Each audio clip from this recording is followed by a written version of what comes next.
Hi guys, it's articles like these that make me sick deep inside, where they say that government can't control fuel price hikes. And these were economists that were at the mining Indaba in Cape Town this week. They make these kinds of statements. Now, it's either that they are totally captured or they have no clue and understanding about South Africa and its history insofar as production of fuel is concerned. The facts of the matter is that during the apartheid era, the apartheid government, developed a state-owned entity called SASOL.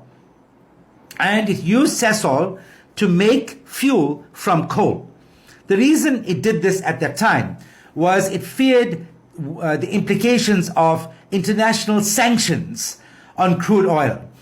And if the country did not find an alternative means to make fuel, that would mean that South Africa would have come to a grinding halt, because without fuel, a country's wheels will stop turning. So they developed what was called SASOL, using taxpayers' money and using a particular German technology to create what we today know as SASOL. When the captured Ramaphosa's ANC took over the government, one of the things that they did was privatize SASOL. They put SASOL in the hands of private ownership.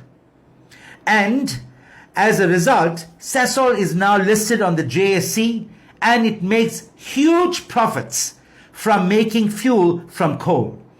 The last I checked, the cost to make SASOL petrol was around 6 to 8 rands a litre.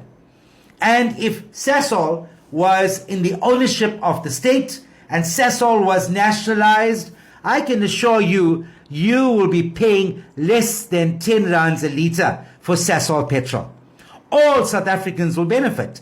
You see, don't think that petrol prices only affects motorists. When the price of fuel goes up, it affects everything across the board, including the cost of food and the cost of living. So SASOL was taken out of the hands of government and put into the hands of private monopoly capitalists. And that's why SASOL amasses such huge profit. It pays its CEO close to 100 million rands a year. Go and check it out, including profit sharing and all of that. So instead of the people of this country sharing in the wealth of the land, in this case it's coal, we find that it's only a few monopoly capitalists that benefit from the resources of this country.